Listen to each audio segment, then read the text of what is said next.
April is National Poetry Month. Today is April 1st. Most of you know it as April Fool's Day. But for me, it's the beginning of celebrating my art, what I do, how I breathe every day. So, I'm going to start my favorite month with one of my favorite poems. It was introduced to me by one of my favorite people, Julie DeMarco, who is also our former poet laureate. So, this is by T.S. Eliot, and it's called The Love Song of J. Alfred Prufrock. It's also a little long, but for true poetry lovers, this poem contains so many lines that are life. So, enjoy. The Love Song of J. Alfred Prufrock by T.S. Eliot. Let us go then, you and I, when the evening is spread out against the sky, like a patient etherized upon a table. Let us go through certain half-deserted streets, the muttering retreats of restless nights in one-night cheap hotels and sawdust restaurants with oyster shells, streets that follow like a tedious argument of insidious intent to lead you to an overwhelming question. Oh, do not ask, what is it? Let us go and make our visit.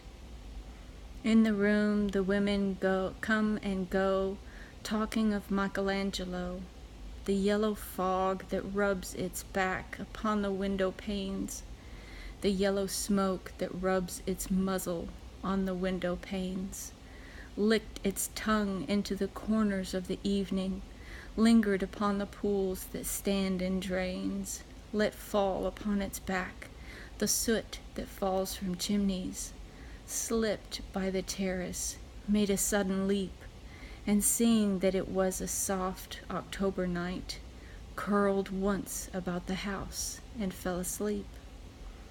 And indeed, there will be time for the yellow smoke that slides along the street, rubbing its back upon the window panes. There will be time to prepare a face to meet the faces that you meet. There will be time to murder and create, and time for all the works and days of hands that lift and drop a question on your plate. Time for you and time for me, and time for 100 indecisions, and for 100 visions and revisions before the taking of a toast and tea. In the room, the women come and go, talking of Michelangelo. And indeed there will be time to wonder, do I dare? And do I dare? Time to turn back and descend the stair with a bald spot in the middle of my hair. They will say, how his hair is growing thin. My morning coat, my collar mounting firmly to the chin, my necktie rich and modest, but asserting by a simple pin. They will say, but how his arms and legs are thin. Do I dare disturb the universe? In a minute there is time for decisions and revisions which a minute will reverse. For I have known them all, already known them all, have known the evenings, mornings, afternoons. I have measured out my life with coffee spoons. I know the voices dying with the dying fall beneath the music from a farther room. So how should I presume? And I have known the eyes already, known them all, the eyes that fix you in a formulated phrase. And when I am formulated, sprawling on a pen, when I am penned and writhing on the wall, then how should I begin to spit out all the butt ends of my days and ways? And how should I presume? And I have known the arms already, known them all, arms that are braceleted and white and bare, But in the lamplit downed with the light brown hair, is it perfumed from a dress that makes me so digress? Arms that lie along a table or wrap around a shawl, and should I presume? And how should I begin? Shall I say I have gone at dusk through narrow streets and watched the smoke that rises from the pipes of lonely men in shirt sleeves leaning out of windows? I should have been a pair of ragged claws scuttling across the floors of silent seas. In the afternoon, the evening sleeps so peacefully, smoothed by long fingers, asleep, tired, or it malingers.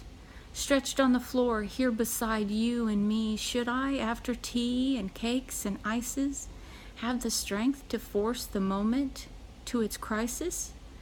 But though I have wept and fasted, wept and prayed, though I have seen my head grown slightly bald, brought in upon a platter, I am no prophet, and here's no great matter. I have seen the moment of my greatness flicker, and I have seen the eternal footman hold my coat and snicker, and in short, I was afraid. And I would have been worth it all, after the cups, the marmalade, the tea, among the porcelain, among some talk of you and me, would it have been worthwhile to have bitten off the matter with a smile, to have squeezed the universe into a ball, to roll it towards some overwhelming question, to say, I am Lazarus, come from the dead, come back to tell me all. I shall tell you all. If one settling a pillow by her head should say, that is not what I meant at all. That is not it at all.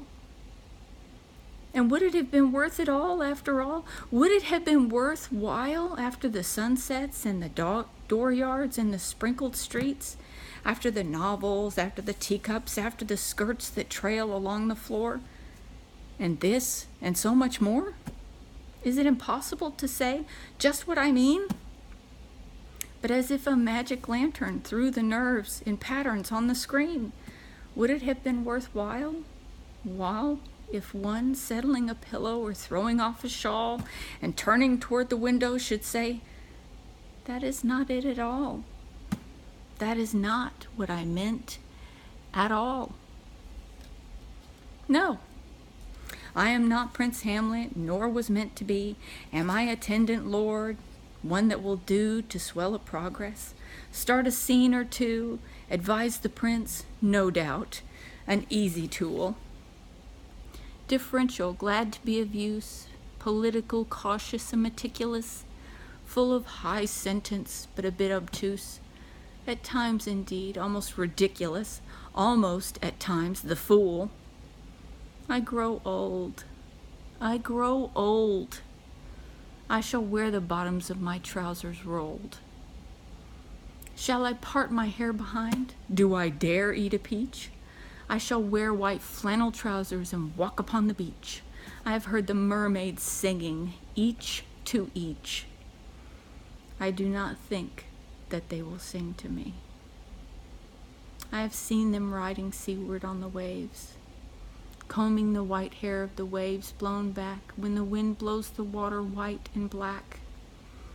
I have lingered in the chambers of the sea, by sea girls wreathed with seaweed red and brown, till human voices wake us and we drowned.